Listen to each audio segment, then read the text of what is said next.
Pues muchas gracias, Evas. Y bueno, antes de empezar, quiero agradecer al comité organizador por darme la oportunidad de participar en este sexto seminario internacional de la literatura hispanoamericana en el aula.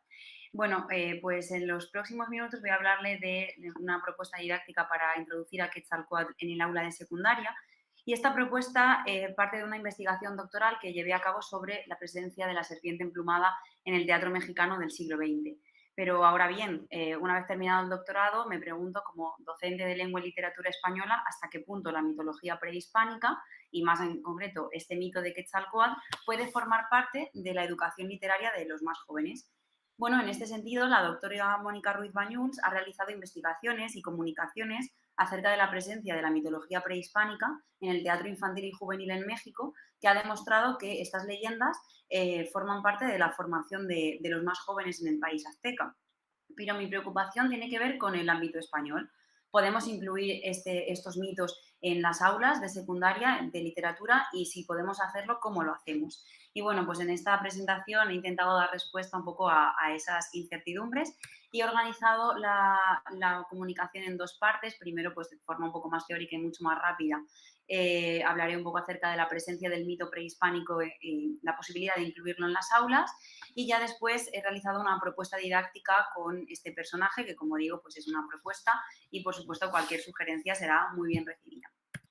En primer lugar, podemos trabajar el mito en el aula, el mito en general. Bueno, pues muchos han sido los trabajos que han abordado la pertinencia de incluir el mito como una forma de aprender el universo, como un proceso en el que prima lo afectivo, pero también el mito es un vehículo de moralización, es la creación de un nuevo lenguaje figurativo y además de un tipo de literatura, que eso es lo que a mí me interesa, que el mito como narración es literatura y como tal debe sugerir, estimular la imaginación, activar la motivación y enriquecer y hacer significativos los contextos en los cuales se desenvuelve la persona. Sabemos entonces que la función que tenemos los docentes es la de enseñar a nuestros alumnos a leer para ser. Y a través de las lecturas, en concreto de narraciones mitológicas, podemos acceder a diferentes representaciones y organizaciones de la realidad que nos rodea. También el mito nos va a permitir trabajar la imaginación y la creatividad con el alumnado.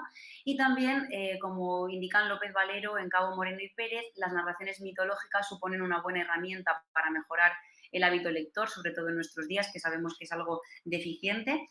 Pero bueno, no todo va a ser imaginación. Sabemos que los textos mitológicos que elijamos también deben tener un carácter axiológico, nos deben permitir una formación integral del alumno y seguramente pues, seleccionaremos algunos de los elementos que se pueden conectar con la naturaleza humana. Y ahora bien, ¿por qué podemos seleccionar el mito prehispánico? Bueno, pues porque al final el mito prehispánico, como todos, son historias contadas para satisfacer las necesidades y ansias morales de las poblaciones primitivas. Y como todas las mitologías en general, encierra preocupaciones del ser humano y que son las mismas en cualquier latitud. Entonces, creo que mediante el mito de origen prehispánico podríamos también conectar a nuestros alumnos con aquellos que se encuentran en otras latitudes. Del mismo modo, sabemos que los mitos también están relacionados con ciertos estereotipos. Tienen ahí en diapositiva en el cuadro algunos estereotipos que se vinculan con divinidades grecolatinas. La fuerza, por ejemplo, con Hércules, el amor por las artes con Apolo, la belleza y el amor con Venus, el poder o autoridad con Zeus, y lo mismo sucede en el caso de los mitos prehispánicos y en este de Quetzalcóatl. Quetzalcóatl, para quien no lo sepa, y me voy muy rápida en esto, es un personaje muy importante del panteón mesoamericano, es una de las divinidades más importantes. Se vinculó en la época del preclásico con el ciclo agrícola y, bueno, pues como tal, era el portador de un estereotipo que era el creador del mundo, del ser humano, el protector también del hombre, era una especie de Prometeo mesoamericano. Sin embargo, gracias a los avances en el modo de vida en Mesoamérica, en el paso al posclásico, ya esta figura adquirió un nuevo significado, porque el nombre de Quetzalcóatl hizo alusión ya a un cargo sacerdotal o un cargo de gobierno, y hay muchos textos que han dado cuenta de un personaje que debió de ser muy importante y ha hecho que tengamos dos versiones, la humana y la divina. Y bueno, a mí me interesa sobre todo rescatar esa versión humana en la que, bueno, pues ese Quetzalcóatl sería un sacerdote que lleva un modo de vida bastante recto, civilizado, no quiere realizar sacrificios humanos y precisamente por eso una divinidad antagonista, Tezcatlipoca, le tiende una trampa, le prepara una bebida alcohólica, el pulque, con la que se emborracha, llama a su hermana, con quien mantiene relaciones sexuales, olvidando sus votos de castidad y cometiendo el pecado del incesto. Y bueno, pues Quetzalcóatl, después de este pecado, se muestra muy arrepentido, decide huir de la ciudad que gobierna y bueno, se prende fuego y se convierte en el planeta Venus. Y bueno, me interesa el personaje porque creo que puede resultar bastante sugerente para el alumnado, porque en esa versión humana podríamos trabajar con ellos ciertos valores como son el esfuerzo, el seguimiento de una vida lo más recta posible, pero también nos permite trabajar los pecados o las faltas que puede cometer el ser humano, así como la importancia del arrepentimiento y la posibilidad de superar nuestros errores. Por eso, en la propuesta didáctica que planteo, he sido consciente de que no podemos trabajar con el panteón mesoamericano en todos los niveles ni tampoco en todas las asignaturas. Yo lo he planteado para el curso de cuarto de la ESO, quizá porque tienen un mayor bagaje en cuanto a mitología también en general, y en la asignatura de lengua castellana y literatura, precisamente por esa conexión que tiene la narración mitológica con la literatura. Pero claro, yo me preguntaba hasta qué punto el currículum de secundaria nos permite incluir a este personaje, ¿no? Bueno, también esto surgía porque estaba viendo también ahora que estaba insertándome en este mundo de la docencia, estaba viendo cómo la literatura hispanoamericana muchas veces se deja de lado, no forma parte de nuestro temario, y al revisar el currículum pues te das cuenta de que el currículum no excluye este temario, solamente son unos conceptos generales destinados a aumentar las capacidades comunicativas y literarias del alumno. En ningún momento nos dice qué es lo que tenemos que explicar o qué no. Sí que es verdad que en el caso de la literatura nos ofrece un arco temporal en el que podemos movernos, ¿no? De hecho, el currículum define la competencia específica 8 para el segundo ciclo de primaria, que tiene que ver con literatura, del siguiente modo. Dice que el alumno debe leer, interpretar y valorar obras o fragmentos literarios del patrimonio nacional y universal. Y además debe establecer vínculos entre textos diversos y con otras manifestaciones artísticas.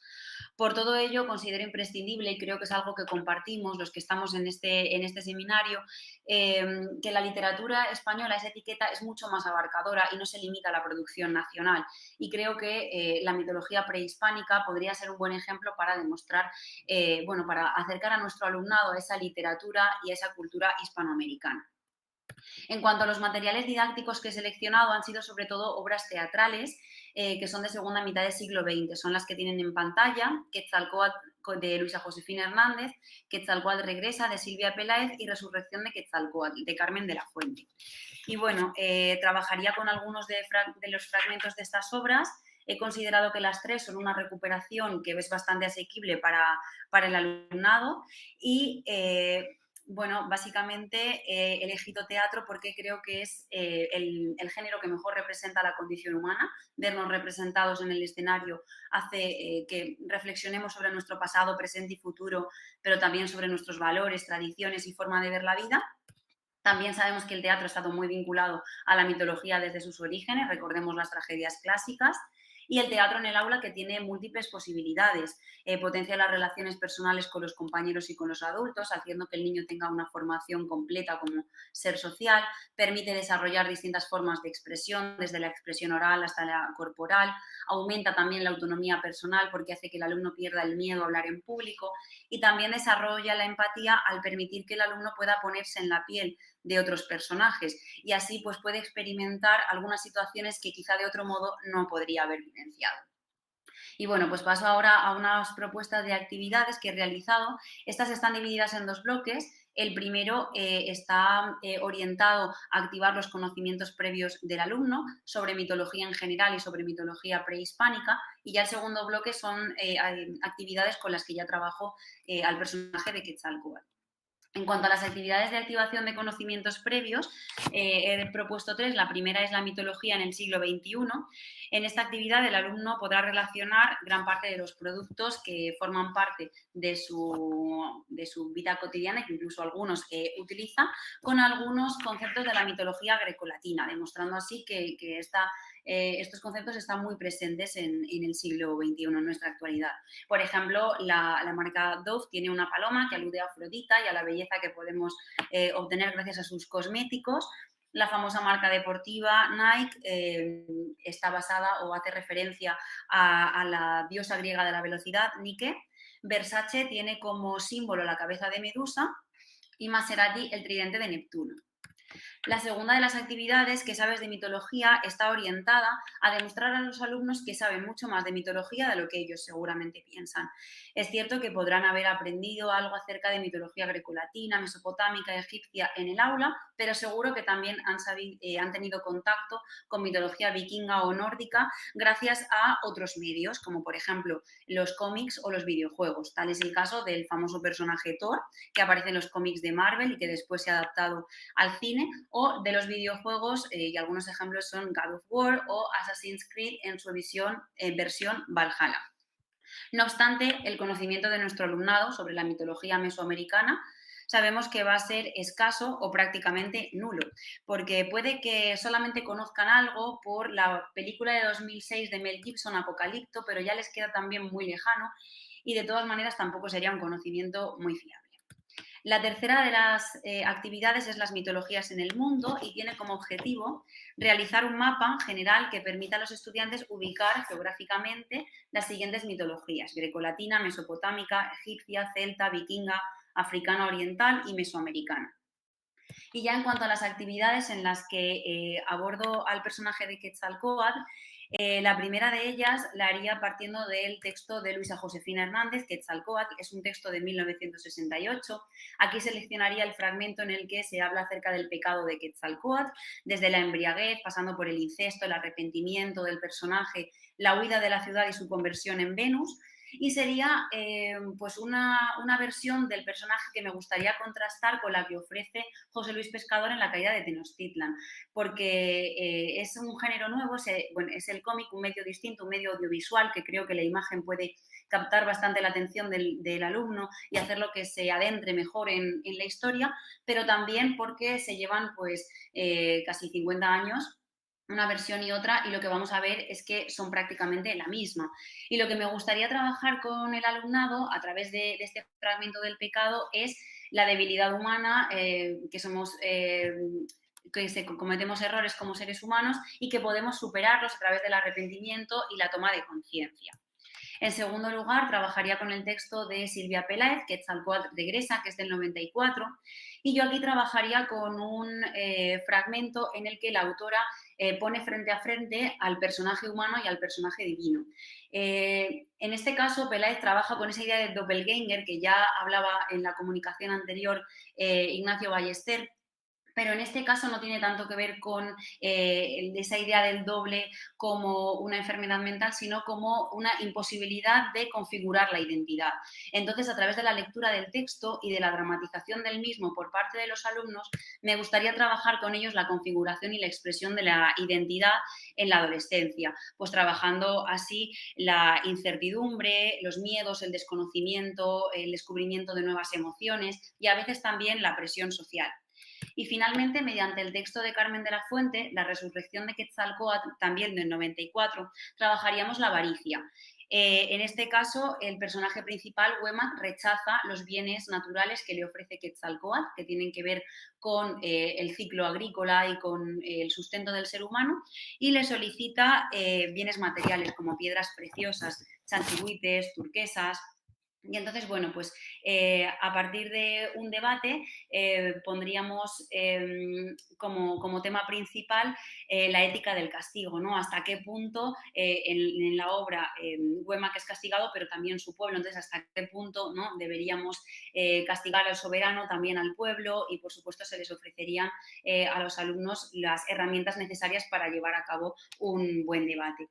Y ya a modo de conclusión me gustaría resaltar algunos puntos clave.